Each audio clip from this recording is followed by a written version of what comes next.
less than zero. It's a negative effect simply because the return on equity is now less than the required rate of return. So the price would have to drop such that the two would then equate together. All right, let's move on to LOSB, calculate and interpret and compare total, average, and marginal revenue. And let me make something very simple here for you now so that, that you don't, bang your head against the wall later on saying it doesn't make any sense. A firm sells many different products and many different services. We get that. But we're not talking about revenue at a firm level anymore. When we're talking about revenue, total revenue, average, and marginal, we're talking about a particular good that the company sells. So it may sell 5 products. Well, it's going to have 5 separate supply and demand curve dynamics. In one industry, it may have a supply curve that looks like this, and another like this. Another industry may look like this. There you go. There's different supply curve. And there may be different demand dynamics depending on what they're selling. So total revenue for the firm is the summation of all the different products at all the different prices that they sell. But when we're looking at what we're about to do here and the charts that we're about to draw,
We're really just saying, let's just take one of the goods that they sell and have a look at that. Because we're going to make a distinction between perfect competition and imperfect competition. Well, you may have a firm that sells products into both types of markets. You may have a firm that sells products in an industry characterized by imperfect competition, but also sells products or services in industries characterized by perfect competition. So we cannot generalize and say this firm is in that type of industry selling one of this type of product. So we usually break it down to just the particular good or service it's selling. Great, I just want to get that out of the way. Let's begin. Revenue, total revenue, average revenue, and marginal revenue. Well, total revenue is just price times quantity. How many did you sell? What did you sell them for? And that's TR. Average revenue would be, well, of everything that you sold, how much per unit? So we take our total revenue and divide it by quantity. So we just said total revenue is price times quantity. So it's price times quantity divided by quantity. Look what happens. What is average revenue? Price. That's it. Marginal revenue is the change in price times quantity, which is the change in total revenue, divided by the change in quantity. So if we let the change in quantity equal 1, what is marginal revenue going to settle out to? P. And that's it. So let's look at perfect competition and imperfect competition. First, in perfect competition, characteristics here, firms are price takers. All face a horizontal demand curve. What we're saying here is that every firm is so small that it can't possibly affect the price. Its supply is such a small amount of the overall market that if it makes double what it normally makes, it still won't affect the price. So they are price takers. So there's at a particular price, let's say P1, they can make a certain quantity. That's the price that they'll sell it at, because that's the price in the market. If they make more, they'll get the same price. If they make even more, they'll get the same price. So we can see in this particular case that price is going to equal our marginal revenue, because we said marginal revenue equals price, which is going to equal our average revenue, because we said here, if these cancel out, average revenue equals price, which is our demand curve. So a firm selling in an industry characterized by perfect competition is facing a horizontal demand curve. It can sell all it can at the price in the market. It cannot affect the price. So if we look at total revenue at P1, here it is right here. It's just price times quantity. There's a particular price, times 1, times 2, times 3, times 4. So it'll just be a upward sloping line for total revenue. If the price were at P2, well, then you would just have a steeper total revenue curve. Let's have a look at imperfect competition. First, the characteristics here. Individual firms can influence price. So suddenly quantity is going to matter. The more they produce, they will have an effect on price. There are a smaller number of firms in the market now, and when we get all the way to the limit where there's only one firm, we say that that is a monopoly. Since the firms can affect the price with their output, firms face downward sloping demand curves. Because over here in perfect competition, if the firm increases its quantity, it'll take the same price. It can't affect the price because it's too small. Here they're large enough that if they increase their quantity, they can get into a situation of oversupply, which will force the price down. So they will be facing downward sloping demand curves instead of horizontal demand curves. Let's see how this dynamic changes. All right, so here we are in a situation of imperfect competition. Let's have a look at our total revenue first. Let's make sure we understand what's going on here. So here we are. Quantity begins to increase, and total revenue begins to increase. To a maximum of some point, and then total revenue starts to drop. Well, how can this possibly be? Well, let's draw out a downward sloping demand curve. And we said since they can influence price, they're facing a downward sloping demand curve. Well, we can see that if we have a price here, and we have a quantity here, there is your total revenue. But if the price is way down here, well, there's your total revenue. At some point along this curve, this rectangle will start to shrink. That's represented by this curve. The more quantity you put on the market, you will start to affect the price. The price will become lower. The combination of price times quantity will reach some maximum point and then start to roll over. That's all it's saying. The point at which it rolls over is where marginal revenue equals 0. That means if we're selling 10,000 units, or let's say 1,000 units, at $10 a unit, we'll have $10,000 in revenue. If we then sell 1,001 unit, there'll be a new price. We don't know what it is, but that new price will also result in the combination of quantity times price equaling $10,000. In other words, adding one more unit added nothing to revenue, so that the marginal revenue equals 0. It is at that point where total revenue is maximized. So down here, in this bottom chart here, there's our quantity, here's our revenue again. We can draw our marginal revenue curve as a downward sloping curve where hits zero, down here is the zero for revenue, or hits zero is where revenue, total revenue, hits a maximum. So there's our marginal revenue curve. Well, what is this over here? This is our average revenue, not our marginal, but our average. So at every point here, we would take, well, here's our total revenue divided by the quantity, there it is. Total revenue divided by the quantity, there it is. So we have total revenue up here, we have this quantity. Clearly, we're going to have positive average revenue, right? Marginal revenue is zero, but average revenue will be greater. Hence this statement here, that average revenue is greater than marginal revenue at all points when we're drawing this out. And eventually it will hit zero, because if we can go low enough in price, it'll be free. We'll give away a lot of stuff, but we'll have no revenue. So our average revenue will be zero at that point in time.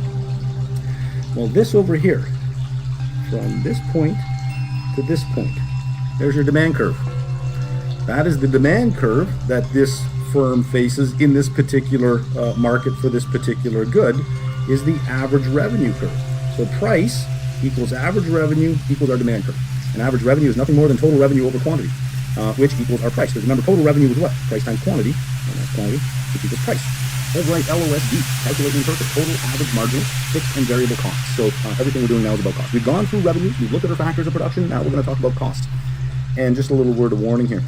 It is this, in this learning objective, where students just get lost. Because there just seems to be so much going on. There's all these different curves, and they all mean different things, and they tend to get lost.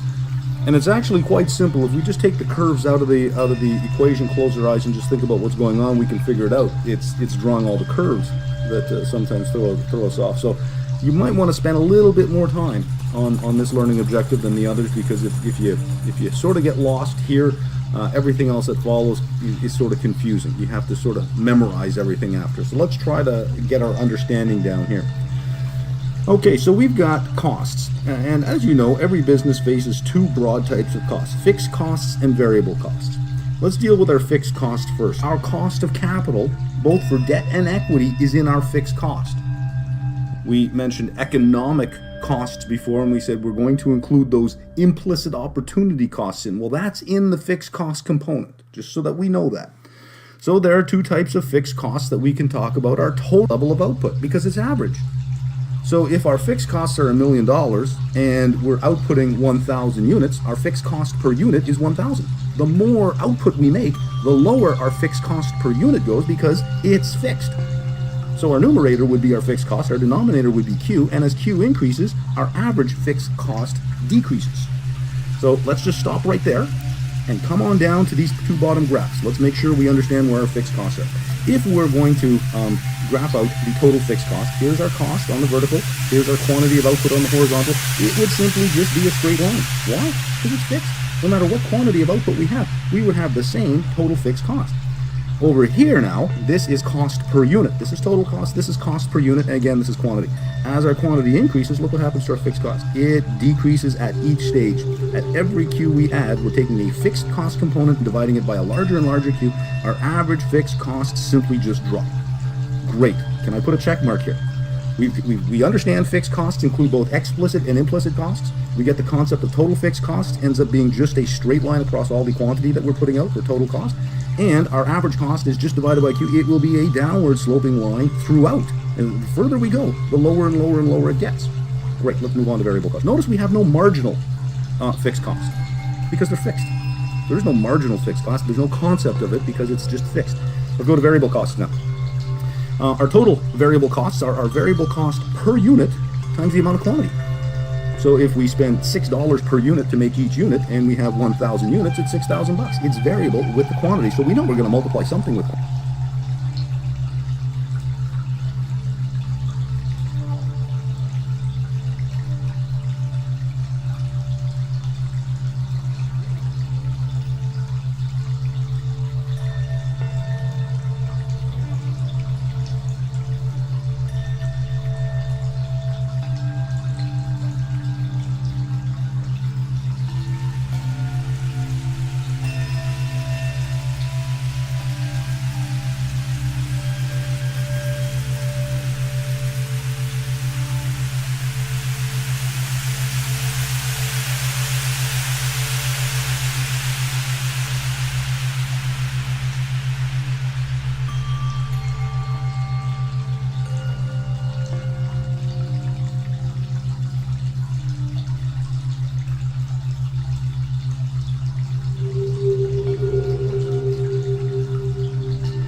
quantity, and it's the variable cost per unit times quantity. That'll give us total variable cost.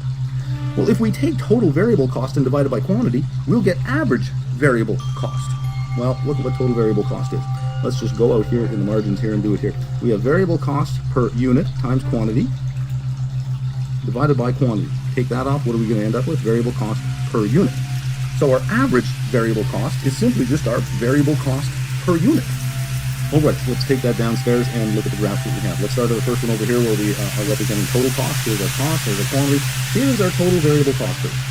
If we have no output, no quantity at all, what's the total variable cost that we're going to have? Zero. We're not making anything. As we add quantity, we add variable cost. So it simply just increases. It's just our variable cost per unit multiplied by Q, so up we go. Now that's not entirely correct, but for what we're doing here, this is sufficient just to show a relationship here. Typically, it would be there'd be more curvature to this line representing a period where we have economies of scale and then a period where we have diseconomies of scale. We don't need to capture it here. We're going to capture that concept over here when we look at average variable costs. So here we are, at low levels of output, we would have an average variable cost per unit that is high and dropping as we add quantity because we're getting economies of scale. We're buying at a lower price per unit because we're buying in quantity now. Maybe we're getting more specialization out of our labor. We're getting more efficiency out of the production process. That'll continue to some point, beyond which it would be hard to get our average variable cost per unit much lower, but diseconomies of scale would now begin to work against us, and we might actually start to see our average variable cost per unit increase as we try to squeeze more and more production out of a given amount of capital. So we would start to see it increase over time.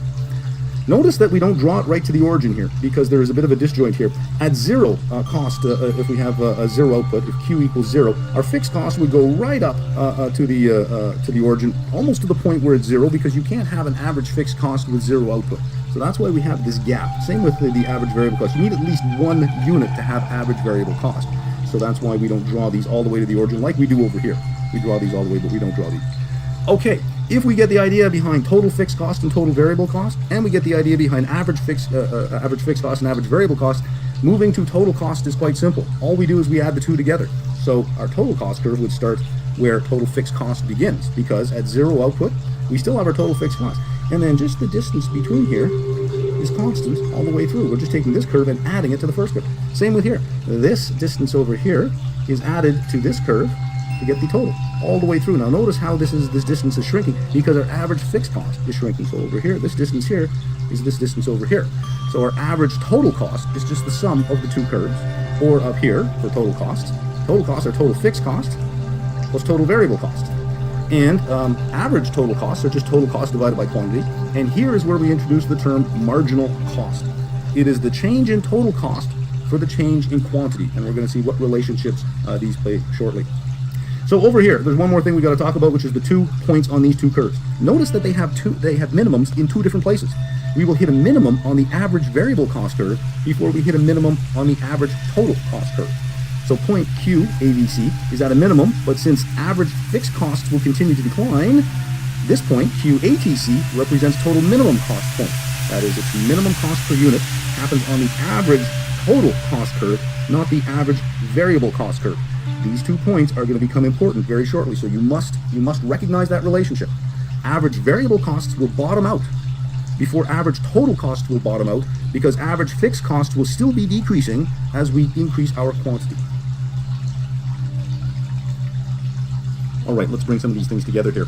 Have a look at this graph that I have up here. This is representing perfect competition in the short run. And on our vertical, we've got our cost per unit, but it also maps onto our revenue per unit and our price. Because remember, under perfect competition, if you just jump way down here for a minute, we said that price was equal to our average revenue, was equal to our marginal revenue, and we're also going to show that it equals our average total cost. But we're jumping ahead here. I want to make sure that you understand the layout of the chart here. Here's our average variable cost. Here is our average total cost, and this is interesting. Here is our marginal cost curve. Notice that the marginal cost curve intersects the average variable cost curve at its minimum, and that point we'll label S, it has a meaning.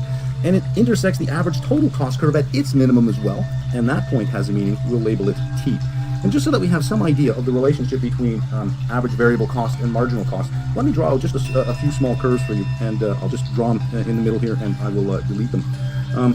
Let's do this. If we have a situation where we have our average costs decreasing, that signifies that we have increasing returns to scale. we will have a situation where our marginal cost will be below the average cost curve. All right, so there's our average cost, there's our marginal cost. That is displaying increasing returns to scale. Let me back out of that and draw it differently now.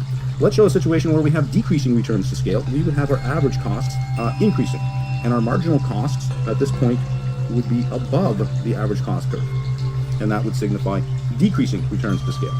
So let me get rid of that stuff here, and let's look at what we have here. Look at this first part of the average variable cost curve. It is decreasing.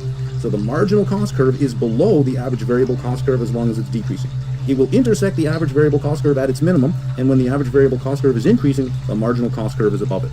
This is a period, or this is during this quantity, this is increasing returns to scale, and this increasing average variable cost curve represents decreasing returns to scale. And we can make the same argument with average total cost, as long as we get that relationship for marginal cost. If average variable costs are decreasing, the marginal cost curve will be below the average variable cost curve. And if average variable cost curves are increasing, the marginal cost curve will be greater or above the average variable cost curve.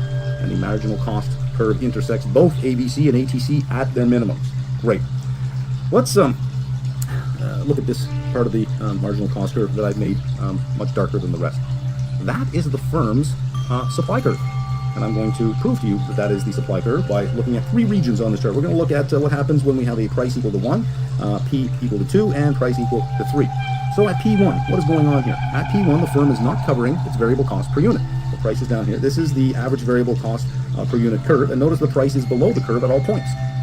So that means that the firm would be better off not making anything and just paying its fixed costs, because every time it sells something, it's getting a selling price less than its cost. Its average revenue is less than its average variable cost, in which case you do better by doing nothing. So below point S, accounting profit is less than 0. We're losing money. We know that. Our accounting profit is less than 0. And on the chart down here, if we're below S in the short run, we should just shut down. We should just not make anything. In the long run, if we can't fix that situation, we should just leave the industry altogether. So that's what S is. S is called the shutdown point. Below S, we shouldn't make anything. Let's look at the point between S and T. I got a price P2 in there. Let's look at what's going on at P2. Our variable cost per unit is being covered, but our total cost per unit is not. Well, what are we going to do in this situation? In this situation, our accounting profit, we can't really say whether it's positive or negative at this point, but we can say this: our accounting profit is less than our required rate of return. Even if it was positive, it would be less than our required rate of return. Should we continue to operate? Let's have a look over here. If we're between S to T in the short run, yes, continue to produce. Why? Because our variable cost per unit is being covered, so we must be making something on each item, and that something is called the contribution margin. At least we're helping to pay some of the fixed costs. Maybe not all of them, but at least we're paying some of them, so we should continue to produce. But in the long run, if we can't fix that situation, we should just leave. Let's look at point T, and let's just imagine there is a price. I didn't put it in, but let's just put a price right now at point T. We'll call that price PT. What happens at point T? Well, here our marginal cost curve equals our average total cost curve. And because we can also chart, because we're talking about perfect competition, it's revenue per unit on here, we can see that our price, which we know equals our average revenue, which equals our marginal revenue, now equals our average total cost per unit. So total revenue at this point equals total costs. And remember, our costs include even those explicit costs, right? Total revenue equals total costs, which means our return on equity equals our required rate of return. Our average total cost is equal to our marginal revenue, is equal to our average revenue, is equal to our price, which we say up here. Above T, accounting profit is greater than the required rate of return. So at above T, what should we do in the short run? Produce. What should we do in the long run? Stay in the industry. So that's what we do at T. Anything above, all costs are being covered and then some, where the firm is generating supernormal profits or abnormal profits. At point T,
P, the firm is generating a normal profit. That is called the economic break-even point. When economic profit equals zero, well, that's an economic break-even point. We've covered all our costs, including our required rate of return. So the big takeaway here is this. This is the firm's supply curve. It is the firm's supply curve because below S, you shouldn't make anything. You should produce zero quantity because you're losing money on every unit you produce. And anything above S, you're at least offsetting your fixed costs, so you may as well produce for as long as you can until you decide to leave. And above T, well, you're in the money. LOSG has keyword describe how economies of scale and diseconomies of scale affect costs. And before we do, let's make a distinction between the short run and the long run. The short run is the period of time where at least one of the factors of production are fixed, whether it be technology, plant size, the size of the labor force, etc. But one of the factors of production are fixed. The long run, all are variable. So that would vary by industry. This gives rise to short run average total cost curves and long run average total cost curves. So let's deal with the short run average total cost curve first. I've drawn a whole bunch of them out here, and this looks like a complicated chart here. Let's just focus on the first one over here. This is when we first enter an industry, or when a firm first enters an industry, it sets up shop, and as it expands its output, it can drive its costs down to a certain point, beyond which it starts to increase its costs. And perhaps it invests in some new technology or a larger plant size, and it finds itself on a new short-run average total cost curve, which is SRATC2. And it continues on until it hits some minimum, and then it finds that, well, you know what, our costs are starting to decrease now, we need another investment. So it continues on by making these investments in new technology, new plant size, etc. So it keeps shifting to new short-run average total cost curves. Well, at some point, further investment isn't going to help.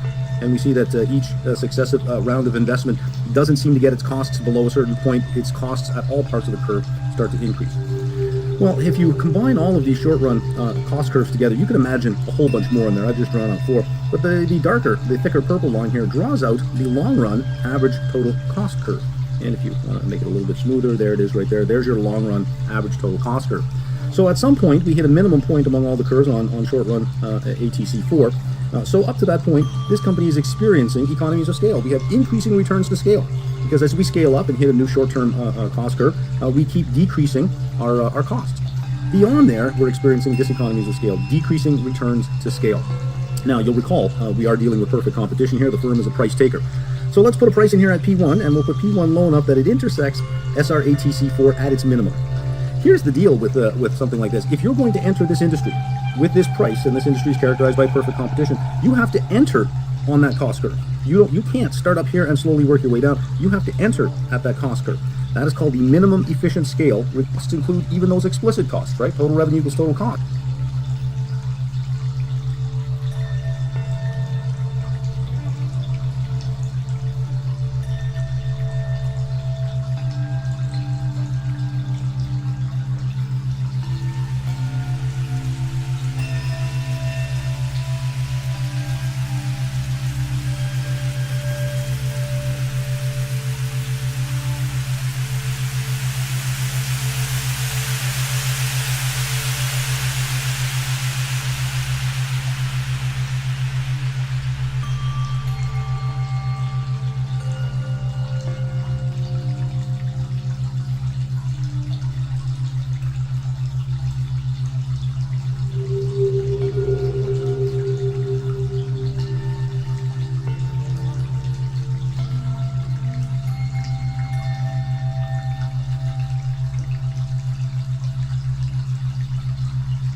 costs, which means our return on equity equals our required rate of return.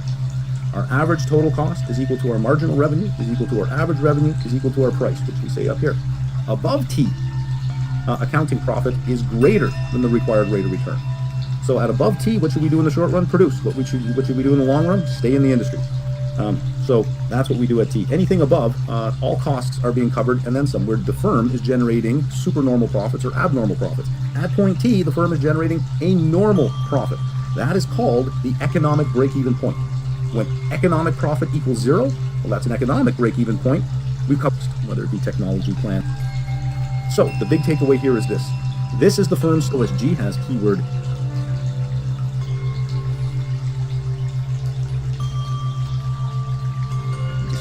describe how economies of scale and diseconomies of scale affect costs. And before we do,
well, let's make a distinction between the short run and the long run. The short run is the period of time where at least one of the factors of production are fixed, whether it be technology, plant size, the size of the labor force, etc. But one of the factors of production are fixed. The long run, all are variable. So that would vary by industry. This gives rise to short run average total cost curves and long run average total cost curves. So let's deal with the short run average total cost curve first. I've drawn a whole bunch of them out here, and this looks like a complicated chart here. Let's just focus on the first one over here. This is when we first enter an industry, or when a firm first enters an industry, it sets up shop, and as it expands its output, it can drive its costs down to a certain point, beyond which it starts to increase its costs.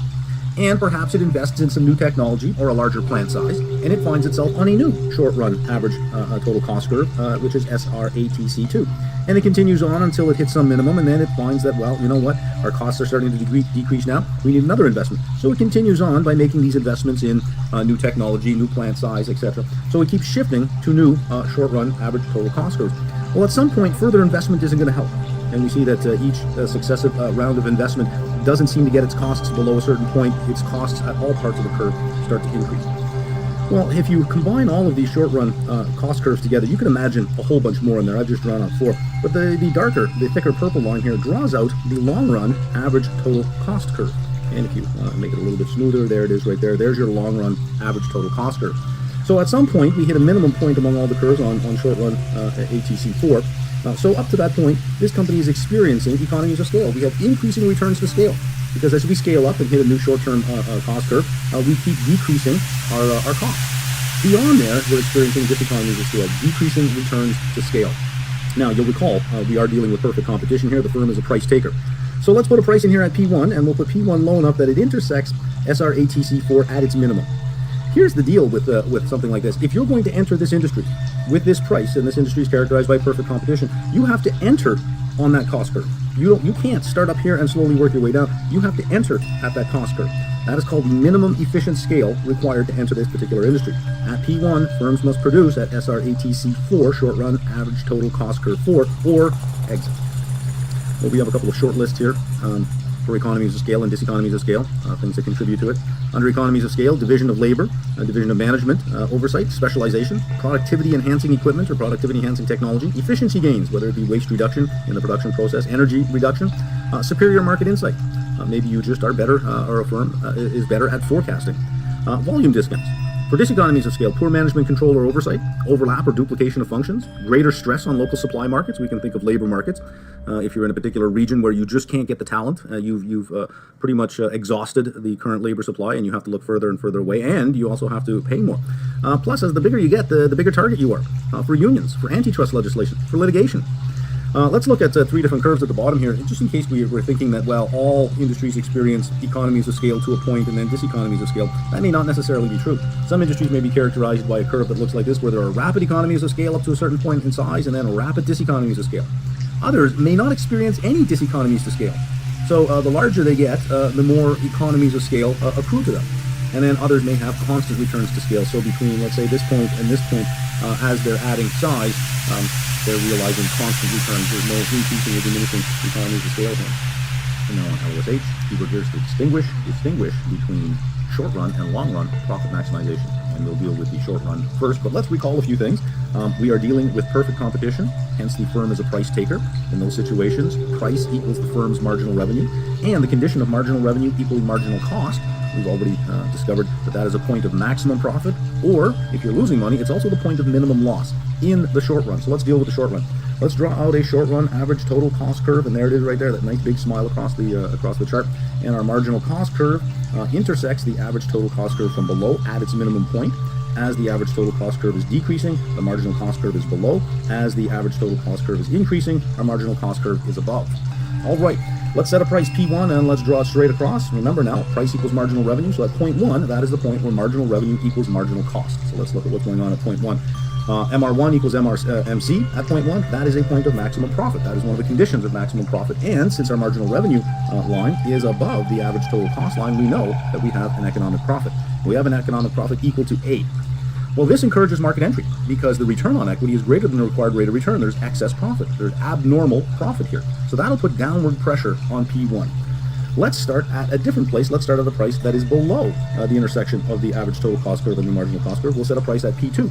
Again, P2 is equal to our marginal revenue. So at P2, marginal revenue 2 equals marginal cost. There we are right there. So that should be a point of either maximum profit or loss minimization. And we can easily see that our marginal revenue is below our average total cost. We must be in a loss situation, and we are. We're at a minimum loss, but we're still losing money. This encourages market exit, since the return on equity is less than the required rate of return.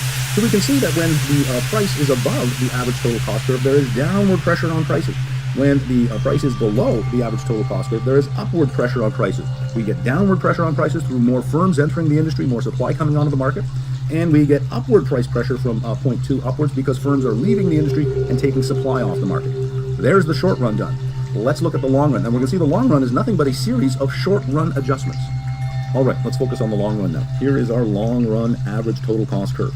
And we're going to start up here on short run average total cost curve 1. Here is our marginal cost curve. We're at point 1 right here at price 1. At P1, our marginal revenue equals our marginal cost on SRATC1 at point 1. Just to let you know where we are, we're right here. At that point, there is zero economic profit because all the lines are intersecting. Our marginal revenue is equal to our marginal cost. We're on the SRATC curve, so zero economic profit. The firm decides, you know what, we think we can do better than this. Let's invest in some new technology, some new processes, some better machinery, and we can move ourselves down to SRATC2. So they do that. There's our new marginal cost curve. Now the price is still at P1, so now we're at point 2 over here. So the firm invests and moves to SRATC2 at point 2. And at this point, MR1, marginal revenue, because we're still on the same P1, same price, marginal revenue 1 now equals marginal cost curve 2. So we're at that point there. We have economic profit. Economic profit equal to this distance over here, all the way down to the point where we hit the short run average total cost curve. Well, what's this going to do? We've already seen that in the short run, that's going to encourage firms to enter the industry. That's going to put downward pressure on prices. Prices will move down this way, P1 to P2, until we come to point 3. So at P2, marginal revenue 2 equals marginal cost 2 on short run average total cost curve 2 at point 3, economic profit is 0. So we can see that if we start off on SRATC1, and let's assume that there were multiple steps on the way to SRATC2, that every time we draw out a new curve and a new marginal curve, here we are, pressure comes in to push the price down to here, we decide to invest again, there's our marginal cost curve, we're now intersecting up here, prices, firms enter, push the price back down. So the long run average total cost curve is drawn out from a series, as we've seen, is a series of short-term curves where prices will continue to drop until we'll get to a point where any further investment cannot possibly help our average total cost curve situation. We're at a minimum, a long run average total cost minimum, and we've settled at a price that results in economic profit being equal to 0. Okay, we're on the firm and market structures. And our first learning objective, describe characteristics of perfect competition, monopolistic competition, oligopoly, and pure monopoly. So we're going to look at 4 market structures along 5 dimensions, and these are factors that determine the market structure. If you're familiar with Porter's 5 forces model, you're going to see a lot of similarity along these 5 dimensions. So let's, what we're going to do here, instead of moving across the 4 structures for each of the characteristics, I'm going to just spend my time on perfect competition for each one, then we'll move to the next one, etc. So let's start with perfect competition.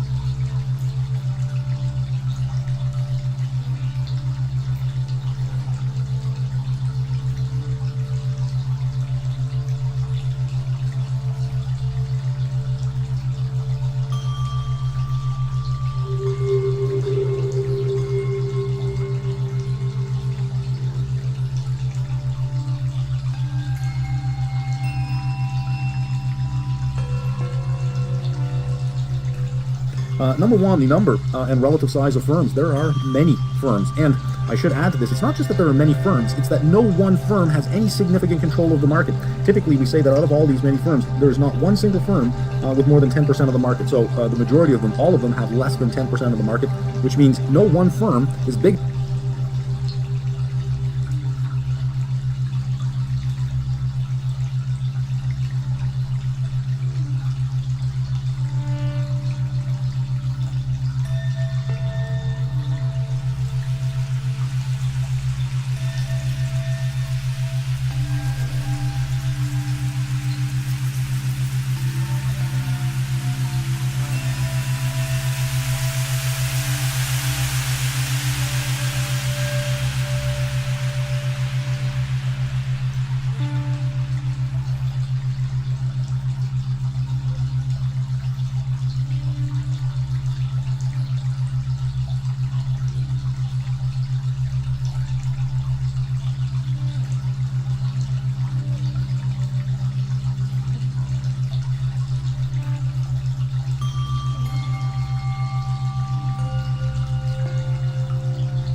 big enough to move the price. The degree of product differentiation in perfect competition, you have homogeneous products, very standardized products. This is typical of most commodity markets. Seller power. Product differentiation, it is a unique product. Seller power over the pricing decision, considerable power. Barriers to entry or exit are very high. If they weren't very high, you wouldn't have one firm, you wouldn't have a monopoly. You'd start to move towards oligopoly. Degree of non-price competition. Well, we don't have to worry too much about product differentiation. It is a unique product, so by definition, there is nothing to compare it with. We wouldn't even look at that. We basically have just advertising. All right, we're on our next learning objective. We're going to start by comparing perfect competition with monopolistic competition along some dimensions. We're going to start first with demand analysis. We'll look at supply analysis, etc. So let's start with demand, and we'll start with perfect competition, which we have seen. We've seen this in the third reading in the prerequisite readings for microeconomics. That was the theory of the firm, where we really spent a lot of time on perfect competition. We've also seen it in the first reading of the economics series, where it was just a summary of the 3 prerequisite readings. So I'm not going to spend a lot of time laying out the argument for perfect competition and why the curves look the way they do. This should really just be a reminder at this point. So let's draw out our demand curve for perfect competition. We know that the firm, as we see along the bottom, the firm is a price taker. Prices are industry determined. So what we get is we get a horizontal demand curve. So our price will also equal our marginal revenue, which will equal our average revenue, which is our demand curve. And our demand curve is infinitely elastic. What does that mean if we say it's infinitely elastic? Infinitely elastic. It means that if we know what elasticity is, the percentage change in quantity for percentage change in price. If prices just changes either a little up or a little down, what happens to quantity demanded? It just disappears, period, because the price is industry determined, not firm determined. If we have a horizontal demand curve, that means our total revenue curve is really just a function of quantity. We'll sell all that we can at that particular price. So as we sell more and more, our total revenue curve simply continues to increase. If we go from perfect competition to monopolistic competition, all we're doing is we're saying, okay, well, let's add a differentiated product now. Let's add some non-price competition. That will give us some pricing power. Now, if a firm has pricing power, that means the quantity that it puts on the market will affect the price. So what we have is a downward sloping demand curve. And if we have a downward sloping demand curve, our total revenue will be a different function, simply because at some point, since total revenue is price times quantity, at some point as the price begins to drop and quantity continues to increase, there'll come a point where price times quantity actually begins to shrink.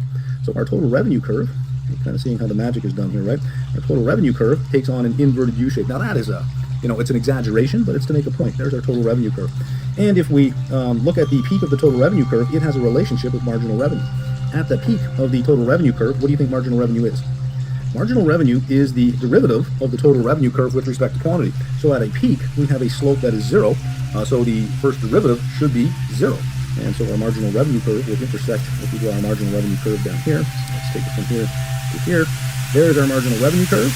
And of course, if we go negative, because as soon as we hit the peak, as soon as we roll over the peak of total revenue, our marginal revenue does become negative. So we can show it becoming negative. And our demand curve should also intersect quantity where total revenue equals 0. Because if we lower our price enough so that everything is free, sure, we'll move a lot of product, but we'll have 0 total revenue. So our demand curve is downward sloping as follows. And of course, this point lines up with this point. Our demand curve is also our average revenue curve. This is our demand curve here. And this is our marginal revenue curve. And the relationship here is that the marginal revenue curve will have a slope that is twice the slope of the demand curve. I'll prove that on the next screen. Okay, for the inquiring minds out there, let's start with our quantity function. It is equal to some intercept minus a coefficient on price. Let's isolate price to one side. You will get the form, if you follow the algebra through, minus Q over B. And we can see that our slope here is basically a negative 1 over B. Great. Let's write out our function for total revenue. We know that total revenue is price times quantity. Well, let's substitute price in here. We have A over B minus Q over B multiplied by Q. If we expand that out, we'll all have A over B multiplied by Q minus Q squared over B. And we know that a marginal revenue is just the change in revenue for a change in quantity, which is really just the derivative of total revenue with respect to quantity. So let's take the first derivative. While this disappears, and you are left with A over B minus, and we bring this down to Q over B, noticing that the slope down here is negative 2 over B. Notice it's negative 1 over B, negative 2 over B. Let's put our conclusion in there for the slope of the marginal revenue curve equals 2 times the slope of the demand curve, right? That's why we draw the demand curve like this. If we have, and our marginal revenue curve has a slope that is twice as steep. That's it. Okay, let's compare perfect competition and monopolistic competition in terms of supply analysis. And here we'll attempt to draw out the supply curve. For perfect competition, you will recall that the average variable cost curve looked like this, with a minimum point. The average total cost curve looked like this, with a minimum point here. And the marginal cost curve intersected both of them at a minimum, marginal cost. And we had certain points that meant something. This point over here, we called our shutdown point. So that is our shutdown point. And this point over here is our economic break-even. This segment of the marginal cost curve is return on equity being greater than the required rate of return. And let's see if I can get a proper pen to do this. I need one that makes a big smudge. There we are. Right here is the firm's supply curve. So the marginal cost schedule determines what the supply curve is. Under the shutdown point, we would not produce anything. Simply because the price that we would get, and remember with perfect competition, our price is our marginal revenue, and we would maximize our profit where our marginal revenue equals our marginal cost. If we were down here, we can see we're not even covering our variable costs. It would be better for us not to make anything and just pay the fixed costs than to lose money on everything we sell. So below the shutdown point, quantity produced will be 0, and above the shutdown point, quantity produced will be positive, hence there is our supply curve. The level of output is determined by the marginal cost schedule. And we know that our marginal revenue curve, or our marginal revenue curve equals our marginal cost curve, is where we either maximize our profit or minimize our loss. So let's say that the price is here, and we just move our price across over here. There's the marginal cost schedule, and that would dictate that our output should be right there. Let's go over to monopolistic competition. Here we have no well-defined supply curve, simply because at every price, or every quantity that we choose to produce, there is a different price. So we would have to select multiple different quantities and draw out multiple different prices, and from there connect all those dots, and we would get a supply curve. So that's why we say there's no well-defined supply curve like we have in perfect competition. But we can still say something. So let's draw out our marginal revenue curve. Marginal revenue curve. Let's draw out our demand curve, which has half the slope, and it's also our average revenue curve. And we have some curves to draw in here as well. We have our average total cost curve. Let's say it looks like this, average total cost. There's our minimum point right there, so we know that our marginal cost curve will intersect the average total cost curve at a minimum. And look what we have. We have a situation where marginal cost equals marginal revenue. This is our marginal revenue curve here, right? And that is the point right here that determines the level of output that we're going to produce. So if we draw this down here, and let's move it all the way up to the demand curve, you're going to see what we're going to do here. This is the output that we're going to determine. So the level of output is determined at the point where marginal revenue equals marginal cost. However, the price is not determined by marginal revenue as it is in perfect competition. In perfect competition, our price is our marginal revenue, is our average revenue. The price, if I could just get this to stay straight, there we go. Our price is determined by the demand curve. There's our price. So we would output this quantity at that price. Now to draw out our supply curve, we would then have to change our price and determine what quantity is associated with that and plot another point, and just keep doing it for each price, and we would then draw out a supply curve. But just from the curves alone, there is no well-defined supply curve as we have in perfect competition. So the level of output is determined at the point where marginal revenue equals marginal cost, but price is determined by the demand curve. Well, let's move on and compare optimal price and output for both perfect competition and monopolistic competition. Let's start with perfect competition. Let's get our demand curve up, which is also our price in the industry. This is also our marginal revenue, which is also equal to our average revenue. And let's put, we're going to put a couple of cost curves up. How does that sound? Let's put the first one up right on the line. There's our average total cost, but we're going to also add 2 more, all right, just to show you something here. So there's another average total cost curve, and we'll add one above. So there's 3 average total cost curves. So we'll label this one ATC, and our bottom one we'll label ATC, well, this one here, there we go, ATC1, ATC2. And we're going to have to draw out 3 marginal cost curves, but the first one we'll use the first ATC curve we drew out. We know that our marginal cost curve intersects the average total cost curve at a minimum. And our optimal output is where marginal revenue intersects marginal cost. Well, it'll intersect right there, right at the very bottom, the minimum of the average total cost curve. We're going to see on the next screen that that is a long run point for perfect competition, but it doesn't have to be. So if we're looking for optimal output, it would be at the point where marginal cost equals marginal revenue. And there would be our optimal output.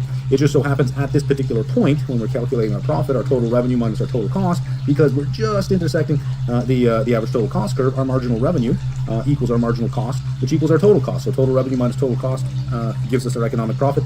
In the ATC case here, economic profit is equal to 0.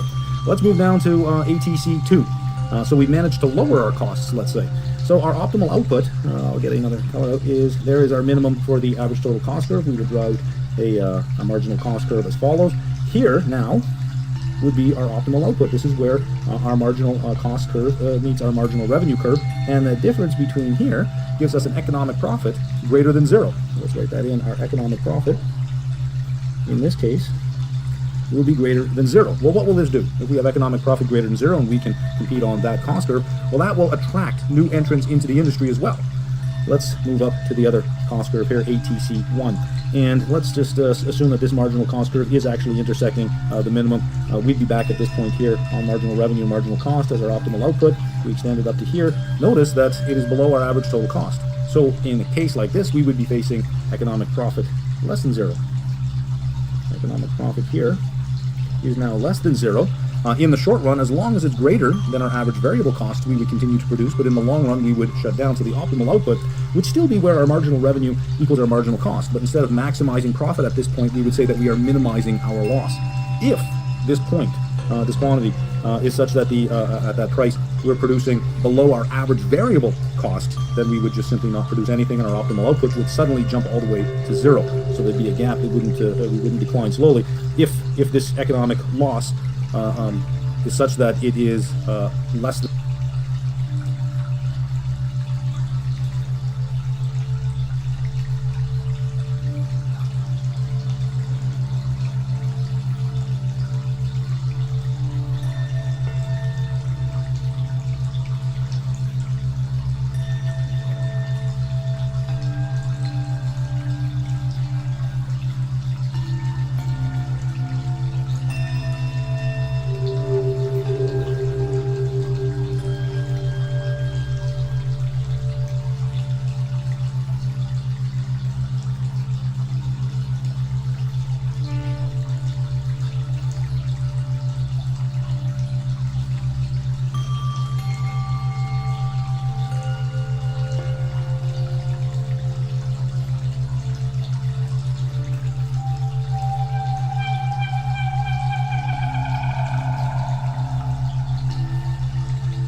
than our average variable costs, our quantity would jump all the way to zero. Let's look at it in terms of monopolistic competition. And again, we need our curves here. We're going to need a marginal revenue curve, so we'll draw that out. Our average revenue curve, or our demand curve, will have a slope as follows. So that is our demand curve. There is our marginal revenue curve. Now we need some cost curves. So there is an average total cost curve. Where's the minimum over here? And there's our marginal cost curve. And so what we get is we get a horizontal demand curve. So our price will also equal our marginal revenue, which will equal our average revenue, which is our demand curve. And our demand curve is infinitely elastic. What does that mean if we say it's infinitely elastic? Infinitely elastic. It means that, if we know what elasticity is, the percentage change in quantity for percentage change in price. If price just changes either a little up or a little down, what happens to quantity demanded? It just disappears, period, because the price is industry determined, not firm determined. If we have a horizontal demand curve, that means our total revenue curve is really just a function of quantity. We'll sell all that we can at that particular price, so as we sell more and more, our total revenue curve simply continues to increase. If we go from perfect competition to monopolistic competition, all we're doing is we're saying, okay, well, let's add a differentiated product now. Let's add some non-price competition. That will give us some pricing power.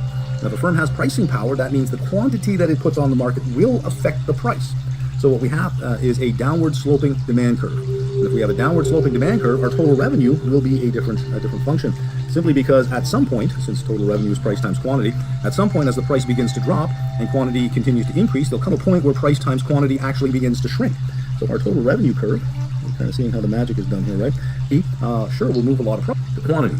So let's take the first derivative, and while this disappears, and you are left with A over B minus, and we bring this down to Q over B, noticing that the slope down here is -2. And we had competition in terms, right? That's why we draw the demand curve like this, if we have that.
Revenue curve has a slope that is twice as steep. That's listed competition safely behind us. We have oligopoly and monopoly in front of us. We'll deal with oligopoly now, and we'll look at it along the same 4 dimensions that we looked at the previous 2. We'll start with demand analysis, then we'll cover supply analysis, look at optimal output, and finally long-run equilibrium. So let's start with demand analysis. 2 characteristics of the market structure of oligopoly we should be aware of here. Number 1, high barriers to entry. So we have few firms selling very close substitutes. Number 2, this is the important one, there is some non-price competition going on. So firms do have some pricing power, so we are facing a downward sloping demand curve. Here's the big thing that we have to deal with in oligopoly is we don't just have a well-defined demand curve. It really depends on the pricing decision adopted by the firms, but the pricing decisions are interdependent. What I will do is really dependent on what I think you're going to do. So market demand characteristics depend on the pricing strategy adopted. We're going to look at 3, pricing interdependence, Cournot assumption, and mass equilibrium. And this assumes that there is no collusion going on between the firms.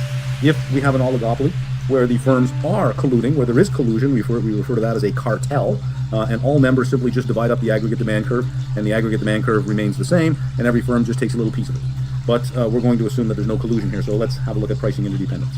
All right, this sort of looks confusing, right? But it really isn't. What we're going to do is we're going to look at price at 2 decisions of a firm. One is to raise price, one is to lower price, and we're going to see what happens, and then we're going to combine. So let's look at our first scenario over here. We're going to raise our prices, but our competitors will not. So remember now, there are very few firms in the industry. We all have very close substitutes. If I raise my prices, I'm going to lose customers because the best response from the other firms in the industry is to not raise their price. They will get my customers. So I will be facing a highly elastic demand curve if I do that, because any change in price will lead to a large change in quantity.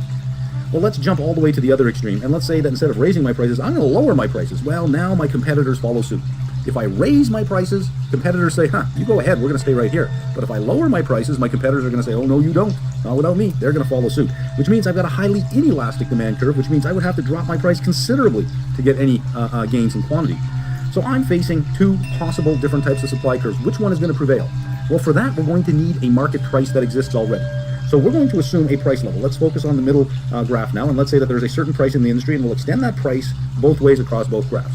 So that at this particular price, if I attempt to raise my price above the market price, I will be facing this type of situation. If I attempt to lower my price below the market price, I will be facing this type of situation. So I end up with a kinked demand curve, where the upper part of my demand curve comes from here, and the lower part of my demand curve comes from here. And you're just sliding these 2 together, overlaying them, and this is what you get. You will get a kinked demand curve, but you will get a marginal revenue curve with a gap in it. We will adopt the marginal revenue curve from this situation here, but the marginal revenue curve comes from our second situation where we lower prices. There's a gap. If I draw a marginal cost curve just tangent to this marginal revenue curve, that tells me that my output should be at Q. But at MC3, if I do another marginal cost curve at this marginal revenue curve and make it just tangent, I get the same output. In fact, I can draw marginal cost curves anywhere in this gap, and it wouldn't change anything. I'd have the same output. So here we are. Prices above P will be much more elastic. Prices below P will be much more inelastic. And marginal cost curve 1 to marginal cost curve 3 and any other one that you want to draw in between, potentially many more, do not affect the equilibrium price and quantity output. So here I have to think, if this is a price over here, I have to be very strategic. I have to think, hey, listen, hang on now. If I raise my price, no one else will. And I'll be alone, and I will have a very elastic demand curve. For every small increment in price, I will lose lots of quantity. If I lower my price, my competitors aren't going to let me take their market share away from me. They'll match my price. We'll have a price war, and nobody wins. All right, our second pricing strategy, the Cournot assumption, also assumes that there's no collusion going on. Firms set output simultaneously, and then they let the market determine the price. So they'll make their quantity decision, and then every firm will output the quantity that they've decided to make, and the collective output of all the firms will then determine what the price is. So market price depends on total output. So the big assumption, it's called the Cournot assumption. The assumption is this: each firm will choose its profit maximizing output, assuming, there's the assumption part of it here, assuming the output of the other firms will not change. So I will look at what other firms have done last year, and I'll say, I think they're going to do this year. I will simply choose the output that maximizes my profit, given what's already going on. So let's look at an example here, or at least a little example to walk us through this. Let's assume only 2 firms, a duopoly, that sell identical products. And we'll ignore this first chart down here. Let's look at the second one over here. And we're going to go to 2 extremes of the market. We're going to go from monopoly to perfect competition. And we're going to look at firm 1 and firm 2 in the decision they make for quantity. So look at the vertical here. This is firm 1's quantity of output. This is firm 2's quantity of output. So let's start with the monopoly position. Let's assume firm 2 doesn't exist and firm 1 is the only firm in the industry. They will act like a monopoly, and they will have the monopoly output at QM. If firm 1 doesn't exist and there's only firm 2 will have monopoly output at QM as well. Great. Let's go all the way to perfect competition. At perfect competition, each firm will put out the output that corresponds with their marginal revenue curve equaling their marginal cost curve, which will be a higher level of output. So firm 1 will put out its profit maximizing output, and firm 2 will put out its profit maximizing output. Well, these are extremes. The monopoly and the perfect competition are the extreme. We know we're dealing with an oligopoly, so we're somewhere in between here. So this line here represents firm 2's best response to whatever firm 1 is doing, and this line over here represents firm 1's best response to whatever firm 2 is doing. So the intersection of those two lines will be a Cournot equilibrium. And if you need to see it a little more clearly, let's draw some things out. There's perfect competition. There's our price line, which is also our marginal revenue line, which is also our marginal cost line. And let's draw out a monopoly situation. There's our demand curve. There's our marginal revenue curve. We know that this point over here is going to be the output in perfect competition. And we know that this point here is going to be the output in monopoly. So we can see that the output in perfect competition, the decision would be for a greater output. Notice there's no price in here.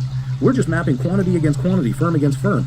The market will determine the price. Once we figure out what the quantity output is, the market will determine the price. So we know that our output is going to be greater than the monopoly output, but less than the perfect competition output for the industry as a whole. And this is what it looks like over here. So monopoly price is up here. If this is our output for monopoly, this is QM. Notice we have QM and QPC, so this is the quantity from low to high. Here's QM, here's QPC, here's Cournot somewhere in the middle. If we're at QM with a downward sloping demand curve, there's a price, the monopoly price.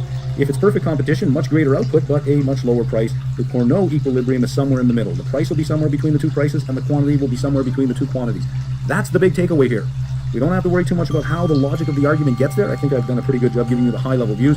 This is your big takeaway here, is that the Cournot equilibrium will place us somewhere between what a pure monopolist would do and an industry that is characterized by perfect competition. All right, I'll walk through a numerical example here. I want to be clear, though, the learning objectives do not have you calculate or interpret anything. So if you want to fast forward through page 9 here, you're not going to really miss anything. Page 9 will just give you a little bit of a deeper understanding as to how we arrive at this Cournot equilibrium and why it is the case that the quantity sits between what a monopoly output would be versus what perfect competition is. So let's begin. Let's say that we have a demand curve 450 minus P, which means our price function, our inverse demand function is 450 minus QD. And QD, we're going to split between two firms, Q1 and Q2. So quantity demanded will be the sum of what firm 1 and firm 2 put out. We have a downward sloping demand curve. Both firms face a marginal cost equal to 30. So we can rewrite this P as P equals 450 minus Q1 minus Q2. And we're going to, each firm, remember, is going to maximize its profit. That's the goal, maximize profit. And they do it at the point where marginal cost equals marginal revenue. And we know that marginal revenue is the first derivative of total revenue with respect to quantity. So we're going to need a total revenue curve for each of these firms. So let's take firm 1 and calculate TR1. And it's price times quantity, which equals, well, we're given price down here. So we'll just take 450 minus Q1 minus Q2 multiplied by quantity. And since it's TR1, we're multiplying it by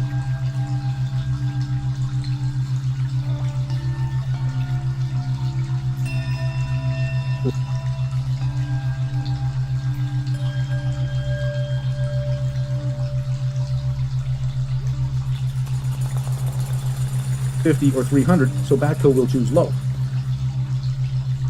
Well, if you're going to pursue a low cost strategy, low price strategy, so will we, because if we go high,